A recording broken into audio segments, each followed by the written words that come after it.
Hello everyone, I am Samyul. Today in this video I am going to discuss thermal and statistical mechanics questions from CSIR NET June 2020 exam, especially from the part B portion. Okay, तो जैसे कि आप देख सकते हो कि यहाँ पे 4 सवाल मैंने यहाँ पे आपके स्क्रीन पर जो है दिखाया है। ये 4 सवाल ही आपको पूछा गया है थर्मल एंड स्टैटिस्टिकल मैकेनिक्स से पार्ट बी में। 2020 का जो एग्ज़ाम हुआ है, एक ही एग्ज़ाम हुआ है, नवंबर में हुआ है, ठीक है, उस एग्ज़ाम में पूछा गया है। तो इस वीडियो में मैं आपको ये सवाल कैसे अप्रोच करेंगे, हम लोग जो करते हैं आसानी से, मतलब बिल्कुल जो है CSIR नेट का एग्ज़ाम हो, गेट का एग्ज़ाम हो, तो जो कम्पिटिटिव एग्ज़ाम होता है उसमें मतलब ये एक चीज़ ध्यान में रखना पड़ता है कि सवाल आपको आना चाहिए, ज़रूरी है वो चीज़, लेकिन कैसे आप सवाल को जो है आसानी से करते हो, कितने कम टाइम में करते हो, ये चीज़ जो है आपको ध्यान में रखना है। ठीक है, तो बिल्कुल यही चीज़ जो है ध्यान में रखा जाएगा। मुझे भी पसंद है जो है बहुत आसानी से जो है सवाल कैसे किया जाएगा, ये चीज़ मतलब मैं भी देखता हूँ। ठीक है, तो मैं भी उस तरीके से करता हूँ, ट्रिक अगर मिल जाए तो ट्रिक से ही करता हूँ। ठीक है, तो चलिए मैं भी आपको बताने की कोशिश करूँगा कैसे आसानी से अप्रोच किया जाएगा। और आने वाले वीडियोस में मैं आपको बताऊंगा ज़रूर कि जैसे कि यहाँ पे थर्मल स्टैटिस्टिकल बारे में बात किया, mathematical physics, electronics, general aptitude के क्वेश्चंस, ये सारे ही पेपर, मतलब पूरा पेपर जो है मैं डिस्कस करूँगा 2020 का, एक एक करके वीडियो लाऊंगा। ठीक है, तो अगर मतलब आप में से कोई पहली बार मेरे चैनल पे आए हो, पहली बार वीडियो देख रहे हो, तो आप जो है चैनल को सब्सक्राइब कर सकते हैं और जो है नोटिफिकेशन बेल आइकन जिन्होंने भी नहीं दबाया है वो ज़रूर दबा ले, ताकि अपडेट मिल जाए आपको। ठीक है, कब वीडियो अपलोड करता हूँ उसका कुछ एक मतलब रेगुलर टाइम टेबल तो है नहीं, इसी वजह से आपको नोटिफिकेशन मिल जाएगा। ठीक है, वो कर लिया कीजिए, नोटिफिकेशन बेल आइकन। ओके, और बाकी जो है वीडियो पसंद आए तो लाइक कीजिएगा, शेयर कीजिएगा, और कहीं पर समझ में नहीं है कमेंट कीजिए, और ये भी बता सकते हैं, फीडबैक देना कब तब भी कमेंट कर सकते हो। और बाकी जो है आप जो है कुछ किस टॉपिक का आपको वीडियो चाहिए CSIR नेट के एग्ज़ाम के लिए या गेट के एग्ज़ाम के लिए या जैम के एग्ज़ाम के लिए, आप मुझे बता सकते हो। ठीक है, तो चलिए इस वीडियो को शुरू करते हैं, देखते हैं पहला सवाल यहाँ पे क्या पूछा गया है, देखते हैं। यहाँ पे आप देखें कि जो है कि पहला सवाल आपको पूछा गया है यहाँ पे जो है कि the temperature of two perfect black bodies, एक ब्लैक बॉडी है ए और दूसरा है बी, जिसका टेम्परेचर दिया हुआ है 400 केल्विन और एक का दिया हुआ है 200 केल्विन रेस्पेक्टिवली।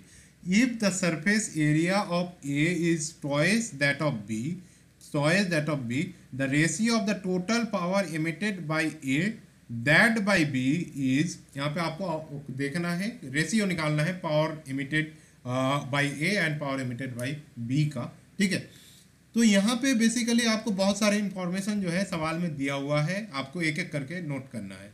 ठीक है, जैसे कि आपको सवाल में दिया हुआ है यहाँ पे कि दो बॉडी है, एक है ए दूसरा है बी।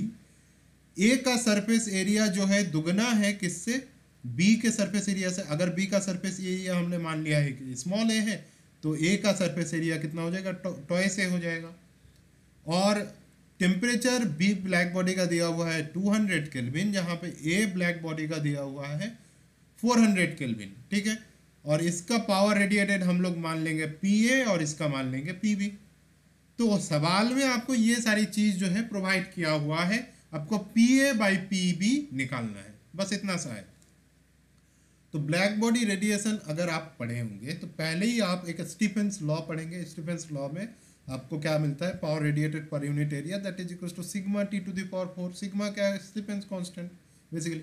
तो power per area that is equal to sigma T⁴, power radiated per area that is sigma T⁴। Okay, power that is equal to sigma T⁴ into area, ये लिख सकते हैं। अब जो है हम लोग क्या करेंगे, इस रिलेशन, ये जो रिलेशन हमें मिला, अब जो है हम लोग PA/PB करेंगे। ऊपर PA का लिखेंगे सिग्मा, इसके लिए टेम्परेचर कितना है 400 केल्विन, 400⁴ इंटू इसके लिए एरिया कितना है, टॉयस है, लिख दिया है। नीचे देखिए क्या लिखेंगे, PB सिग्मा टॉयस 200⁴, यहाँ पे टेम्परेचर 200 है और जो है एरिया है ए, इसी वजह से ए लिख दिया है। अब ऊपर सिग्मा है, सिग्मा कैंसिल आउट, ऊपर क्या है 4⁴ इंटू 2, नीचे क्या है 2⁴ है, ठीक है ना, यही चीज तो है। इसको क्या किया जाएगा, 4⁴ को यहाँ पे 2⁴ को इसको हम लोग क्या लिख सकते हैं, 4 स्क्वायर लिख सकते हैं। तो आपको आसानी से जो मिल जाएगा 4 square into 2 that is equal to 32 answer जो है मिल जाएगा।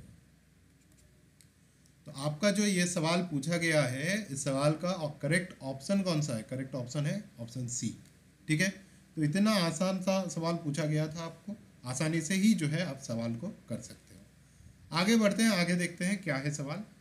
देखिए यहाँ पे सवाल क्या पूछा गया है, 2 ideal gases in a box initially separated by a partition, let n1 v1 and n2 v2 be the numbers of particle and volume occupied by two systems.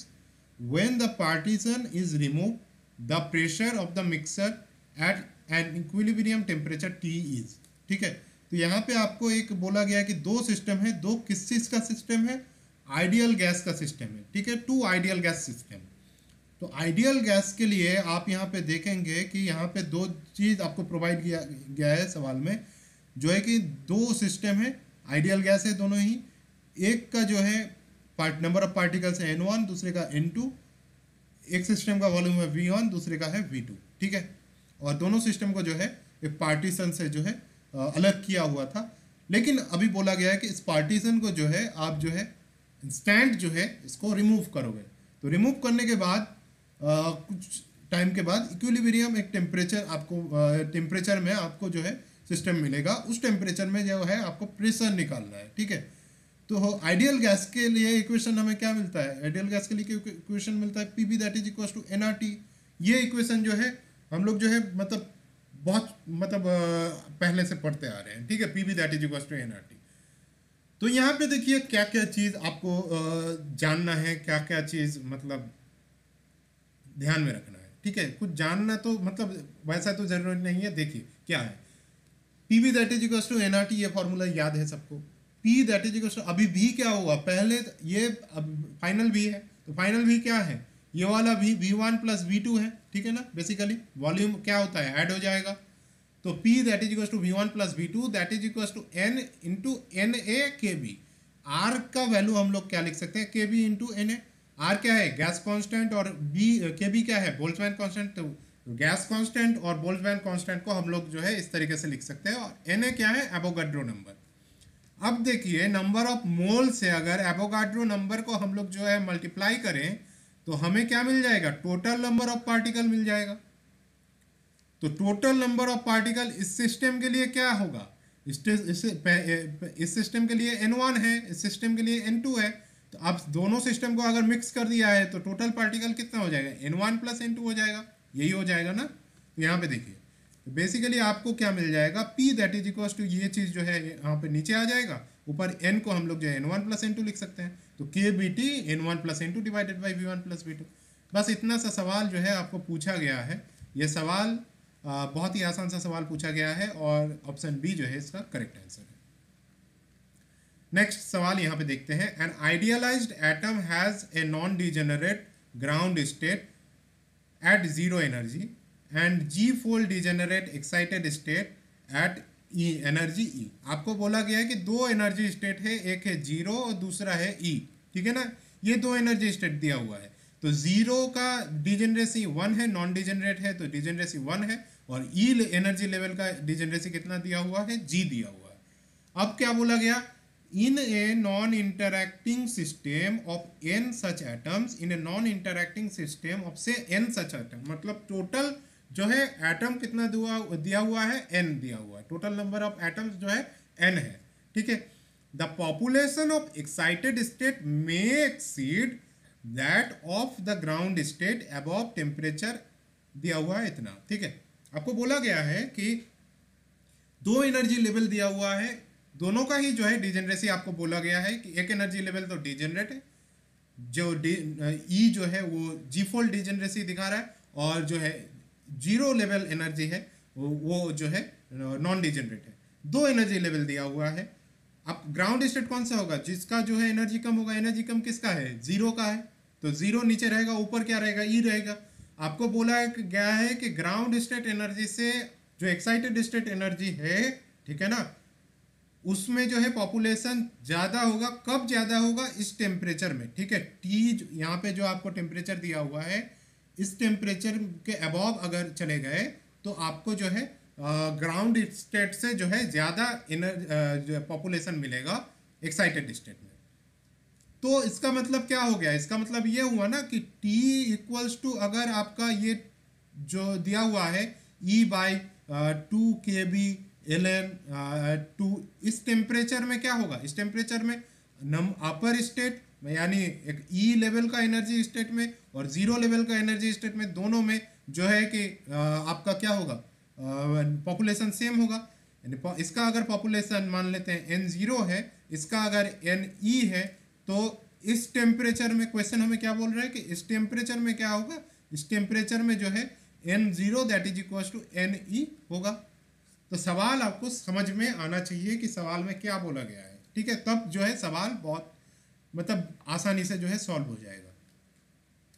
अभी आपको क्या बोला गया है वो चीज़ आप यहाँ पे देखेंगे, ठीक है। अभी आपको बोला गया है बिल्कुल जो है कि G का वैल्यू निकालिए। The minimum value of G for which this is possible is, ठीक है। ये चीज़ आपको निकालने के लिए बोला गया है। जैसे कि आपको मैंने अभी सवाल में डिस्कस किया है, तो दो एनर्जी लेवल है, एक का एनर्जी जो है E है, एक का एनर्जी जो है 0 है। 0 वाला एनर्जी लेवल जो है ग्राउंड स्टेट है, ऊपर का जो है वो एक्साइटेड स्टेट है। इसका डिजेनरेसी जो G से ही हम लोग डिनोट करते हैं, G that is equals to 1 है इसके लिए, G that is equals to G है इसके लिए, ठीक है, बता चुका हूँ मैं।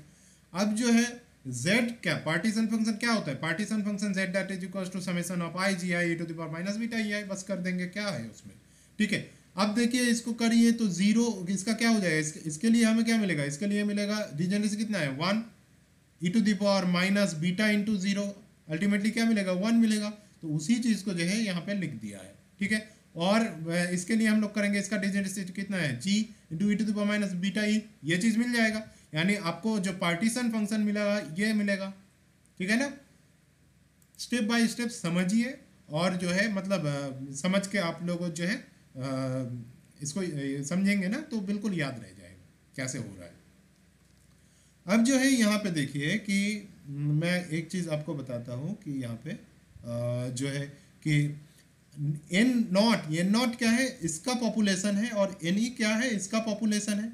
N0 कैसे निकालोगे? N0 कैसे निकालोगे? N0 इस एनर्जी लेवल का, 0 एनर्जी लेवल का कंट्रीब्यूशन इस पार्टीशन फंक्शन में कितना है? ये वाला है। और E एनर्जी लेवल का कंट्रीब्यूशन इस पार्टीशन फंक्शन के ये चीज़ है, ठीक है ना। तो N0 क्या हो जाएगा? 1/z हो जाएगा। z क्या है? Partition function. और Ne क्या हो जाएगा? Ne हो जाएगा G e to the power minus beta E divided by क्या हो जाएगा? डिवाइडेड बाई z हो जाएगा। अब क्वेश्चन में आपको बोला गया है कि N0 इक्वल्स टू Ne होगा किस टेम्परेचर में? जो टेम्परेचर आपको दिया हुआ है E/2 kb ln2, ठीक है ना, उस टेम्परेचर में आप करेंगे वही जो Ne that is equal to N0 करेंगे तो G e to the power beta को क्या लिख सकते हैं? 1/kBt, वही चीज़ लिखा है G e to the power minus E/kBt that is equal to 1, G e to the power minus E/kB into 2 kb ln2/E, जो है टेम्परेचर को नीचे टेम्परेचर तो उल्टा कर दिया इसको। आप यहाँ पे देखोगे कि kb cancel out, E cancel out, बचेगा क्या? 2 ln2 बचा। 2 ln2 को हम लोग ln स्क्वायर लिख सकते हैं, e to the power minus ln square है, इस तरफ ले आएंगे तो प्लस हो जाएगा, e to the power ln और e जो है कैंसिल हो जाएगा, 2 स्क्वायर बचेगा, 2 square that is equal to 4। तो बहुत ही आसानी से जो है सवाल, मतलब देखिए कितना आसानी से जो है सवाल आपका हो गया।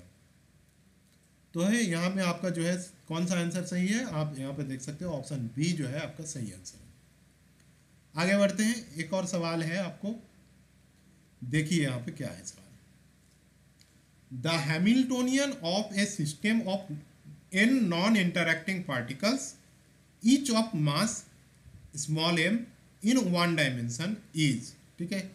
ये हैमिल्टोनियन आपको दिया हुआ है where lambda is greater than 0, that is lambda is positive constant and pi and xi is the momentum and position respectively of the ith particle, the average internal energy of the system। आपको Hamiltonian दिया हुआ है, आपको average internal energy निकालना है। इसको आप इस तरीके से कर सकते हो, ठीक है, आपको दिखाता हूँ मैं। आप इस तरीके से कर सकते हो कि इसका जो है आप एवरेज निकालो, ठीक है, इसका जो है एवरेज निकालो अलग अलग से। ठीक है, तो एवरेज जैसे निकाला जाता है उस तरीके से आप निकालो। ठीक है, तो वैसे भी जो है आप इसका आंसर निकाल सकते हो। दूसरा एक ट्रिक आपको बता देता हूं मैं। ट्रिक क्या है, आप बहुत सारे लोगों को पता ही होगा कि each and every quadratic term जो है वो जो है कंट्रीब्यूट करता है इंटरनल एनर्जी में हाफ ऑफ केवीटी। ठीक है, क्वाड्रेटिक टर्म मतलब स्क्वायर वाला टर्म। ठीक है, तो स्क्वायर वाला टर्म जो भी रहेगा वो हाफ ऑफ केवीटी जो है इंटरनल एनर्जी में कंट्रीब्यूट करेगा। ठीक है, यहाँ पे देखिए, यहाँ पे हम लोग क्या करेंगे, इस सवाल में जो है इसको अप्लाई कर सकते हैं, इस ट्रिक को जो है अप्लाई कर सकते हैं। आपको क्या है, यहाँ पे आप देख सकते हो कि ये वाला टर्म क्वाड्रेटिक है तो हाफ ऑफ केवीटी ये देगा। और यहाँ पे क्या है, lambda by 4 X I to the power 4 था, X square into X square लिख देंगे। ठीक है ना, तो यहाँ पे क्या मिल जाएगा, हाफ ऑफ के बी स्क्वायर टी स्क्वायर तो नहीं हुआ क्योंकि एनर्जी इक्विवेलेंस में लाना है। तो एनर्जी इक्विवेलेंस क्या होता है, के बी टी ही रहेगा। यहाँ पे सिर्फ जो सामने वाला कोएफिशिएंट जो है हाफ इंटू हाफ जो है मल्टीप्लाई हो जाएगा। ठीक है, तो हाफ पे हाफ मल्टीप्लाई हो जाएगा, 1/4 केवीटी आपको मिल जाएगा। ठीक है, ये ट्रिक है। ठीक है, तो अब जो है यहाँ पे आपको मिल जाएगा the average internal energy of the system half plus 1/4 KVT, that is 3/4 KVT. इतनी आसानी से जो भी है आप सवाल को कर सकते हो। ठीक है, या आप इसको जो है निकालिए, यहाँ पे आपका इसका एवरेज निकालिए, इसका एवरेज निकालिए। ठीक है ना, जिससे निकालते हैं एवरेज। ठीक है, तो उस तरीके से एवरेज निकालोगे तब भी आपका इसका आंसर जो है निकल जाएगा। आपको करना है वो कर सकते हो। मैंने इसको इस ट्रिक से भी मतलब हो सकता है ये भी आपको बताया। ठीक है, तो चलिए जो है यहाँ पे इस वीडियो में तो बिल्कुल यही तक ही जो है सवाल यहाँ पे आपको पार्ट बी में पूछा गया है, 4 सवाल। ठीक है, तो यहाँ तक वीडियो देखने के लिए आपको थैंक यू बहुत। और जो है वीडियो पसंद आए तो ज़रूर लाइक कीजिए, शेयर कीजिए वीडियो को। अगर चैनल को सब्सक्राइब नहीं किया है तो ज़रूर सब्सक्राइब करें और नोटिफिकेशन बेल आइकन ज़रूर दबाएं। और जो है क्योंकि अब जो है मेरा जो है चैनल में जो है नेट गेट जैम मतलब इन कम्पिटिटिव एग्ज़ाम के लिए जो है आपको मटेरियल मिलती रहेगी।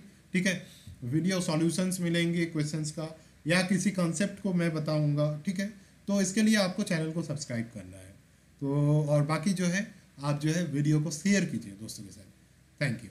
फिर दूसरी वीडियो में फिर मुलाकात होगी, जल्दी लाऊंगा नेक्स्ट वीडियो। तब तक के लिए आप जो है बने रहिए और जो है जुड़े रहिए, और चैनल को ज़रूर जो है सब्सक्राइब कर ले जिन्होंने नहीं सब्सक्राइब किया है, नोटिफिकेशन बेल आइकन भी ज़रूर दबा लें। चल ठीक है।